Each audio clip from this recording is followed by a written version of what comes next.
वह भगवान वासुदेव के विपरीत न तो सुनता है न देखता है। देवताओं के स्वामी रुद्र इंद्र आदि तो विपरीत भी करते हैं। सर्वगोचर सबके सम्मुख प्रत्यक्ष दिखाई पड़ने वाला प्राण कभी कहीं भी भगवान वासुदेव के विरुद्ध नहीं करता।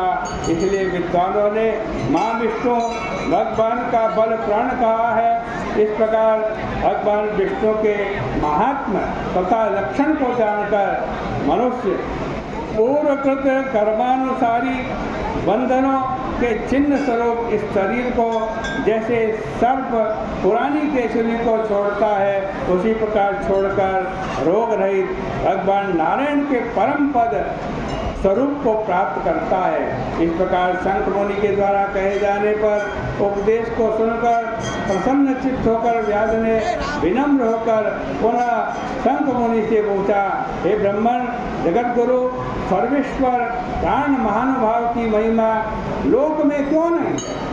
देवताओं मुनियों राजाओं तथा महात्माओं की महिमा तो लोक में पुराणों में भी हजारों बार सुनी जाती हैं। हे ब्राह्मण मुझे यह सब कहिए, क्योंकि मुझे इसमें बड़ा ही कौतूहल है। शंख मुनि ने कहा, पूर्व काल में प्राणदेव प्रसन्नता के साथ अनामय अर्थात व्याधि रहित भगवान विष्णु को प्राप्त करने के लिए अश्वमेध यज्ञ की कारण कामना से गंगा जी के तट पर गए और हल से भूमि की शुद्धि की।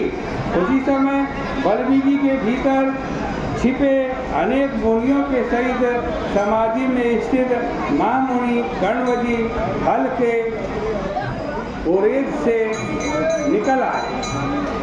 जैसे ही हल चढ़ाया प्राण ने यज्ञ भूमि को शुद्ध करने के लिए हल के साथ साथ नीचे बैठे हुए कर्ण मुनि उनके सिर में हल लगा वो ऊपर खींचे हुए चले आए। आज क्रोध में आकर आज प्राण को देव को श्राप दे दिया। देवेश अब आज से तीनों भुवनों में तुम्हारी महिमा प्रसिद्ध नहीं हो सकती, विशेषकर भूलोक में पृथ्वी पर तो होगी ही नहीं। तुम्हारे अवतार तीनों जगत में प्रसिद्ध होंगे।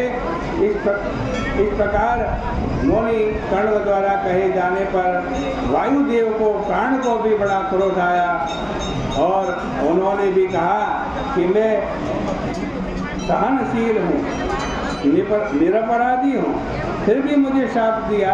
इसलिए हे महाभाव कर्ण तुम अति शीघ्र गुरु द्रोही हो जाओ तथा लोक में तुम्हारी गति निंदित हो। इस प्रकार सदा गति वाले प्राण ने कहा, तभी से महाप्रभु प्राणदेव की महिमा लोक में विशेषकर पृथ्वी पर प्रसिद्ध नहीं हुई तथा उनके साथ से महात्मा कण्व सूर्य के शिष्य गुरुद्रोही हुए।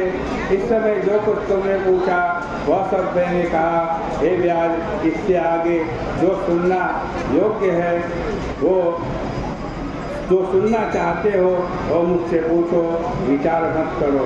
इस प्रकार से श्री स्कंद पुराणे वैशाख मास में नारद अम्बरीश संवादे वायु शाप कथनम नाम 19वाध्याय, ये 19वें अध्याय की कथा।